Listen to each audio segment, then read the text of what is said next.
You want to connect a Google Drive, you come here to search, and when you click on this, if you click on any of these options here, you will not be able to connect it directly. This is what it looks like. So if I try to sign in, it will pop up my Google Drive, my Google account, and when I click on the Google Drive account and I click continue and allow,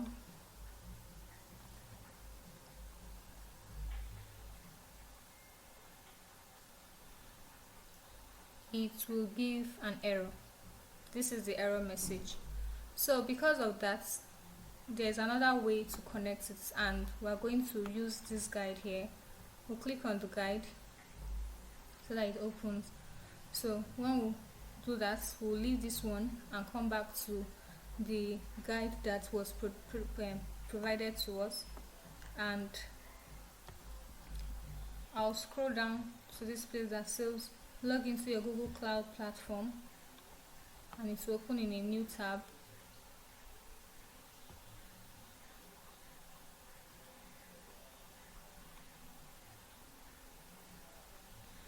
So when we get in here, we'll come back to say create a Google Cloud platform, which has already been created, and they said we should enable APIs. So we'll just come here and search. Okay, there's API here, but if you don't see it, you can just click on API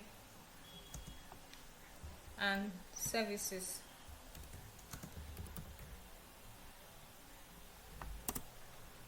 So it will pop up here and you click on that. So if you click in, you'll see this enable API and services. It says enable APIs. So we'll click on enable API and services up there, and when we get in, we'll search for Google Drive API, and we'll click on the first one and click enable API.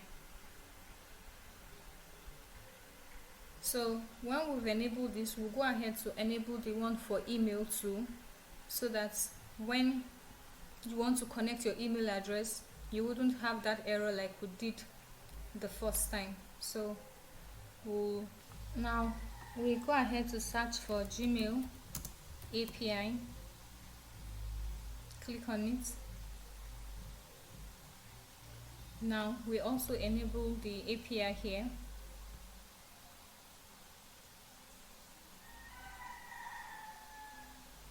We'll give it some time.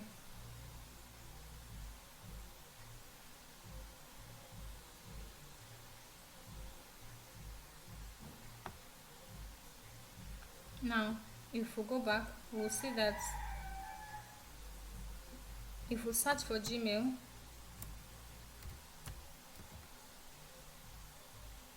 Gmail API,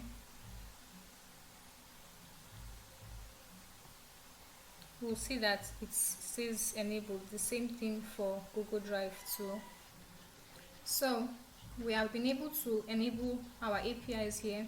If you see, the next one is to configure your auth credentials. So we're going to just scroll down and see where that was said, and we go into our application, our Google console, and if we click on OAuth consent screen, it will take us here and it will ask us to get started. So we can give our app name anything. We can make account, enter supported email, the email that you signed up with, you enter it, you click on next. So if your email carries like a domain extension, maybe at gmail.microsoft.com, you will use this internal, but if it's the regular at gmail.com, you use this external. So for this purpose, we are using the at gmail.com. Then we click on next. We confirm our email again by typing it in, and be sure that it is correctly typed in. Then you click next, you agree, you continue, and you create. Wait for it to finish creating. Now that has been set up. So you come here and click on branding, and yeah, so you don't need to do anything under app logo. So you scroll down to authorized domain. You can leave the app domain, click on add domain, and when you do, if you come back to this document, you will see that they asked you that under authorized domain you should add make.com and into integromat.com. So we'll just copy that, put the first one, add a domain again, copy the second one, and we'll click save and continue when we're done. So we'll click save. Our email address is already here.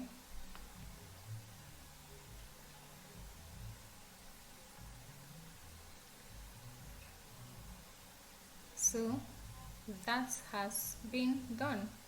So you add your test users. We'll come here, click on audience, scroll down to test users, and put in your email address again. Make sure you're consistent with the same email address that you've been using all through this process, and you save.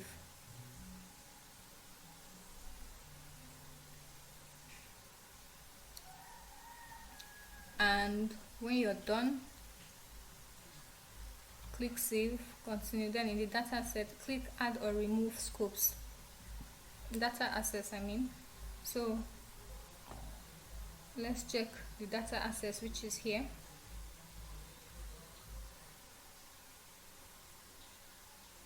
So we're going to click add or remove scope. So because you don't want to restrict, just pick some and leave some, and you're not sure of the one you pick, especially when you need to use it for later, you just click on all and add scope for all. You don't need to manually add, since you no, before you do that, you untick this, come down here, click on 100 so that it picks all the scopes that needs to be added, and click on all. Then when you do that, you come here and update. So that has been done. Then you will, here are some of the scopes you may need for Google Drive. So we just updated everything that there is, but we can just search to see that each of these scopes have been given.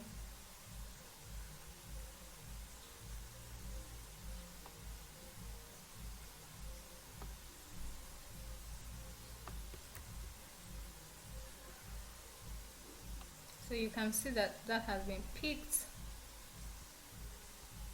Let's do for Google Drive. We're just double checking them to see that also has been picked. So just to confirm, as far as you pick all the scope, you're covered. Then we'll save that. Then we go and create our client's credential. We'll come here and click on client and click create client credential. So if you go back to the documentation, say in the application type, select web application, update the name of your auth client. This will help you identify it in the console. In the authorized, click add URI, not URL, and enter the redirect URI. Here is the redirect URI. So we'll come back here and pick the app, which is web application like they said. Then we can give it any name. It can still be make app. Then they mentioned redirect URI, so we go back and copy this one they give us and put it in there. So after we've done it for additional refer to. So we click on create, click on the OAuth 2.0 client you created, copy your ID. So you come here, click on create, and here you have it. So if you want to see what you have, you click on the edit, and these are the client ID and client secrets that you need. So we'll be needing this client ID and client secrets in our make.com. So we're going to go back to our make.com here where we had issues. So we'll click on show advanced setting. So client ID will be here. Let's copy that.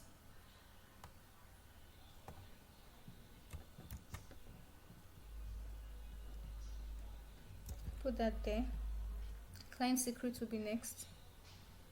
Come here, or we'll just copy it from here. Go back and paste it.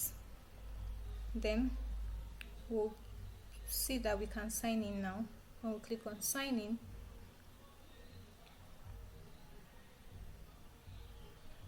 we'll click on our name again. It will say Google hasn't verified this app. We'll continue and continue. Select everything here and continue.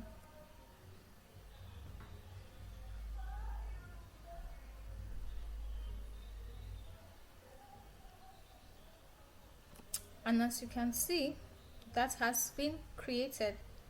So yeah, subsequently you will have this disconnecting on its own every week from time to time if care is not taken. So what we'll do is that we click on audience and click on publish app and confirm that.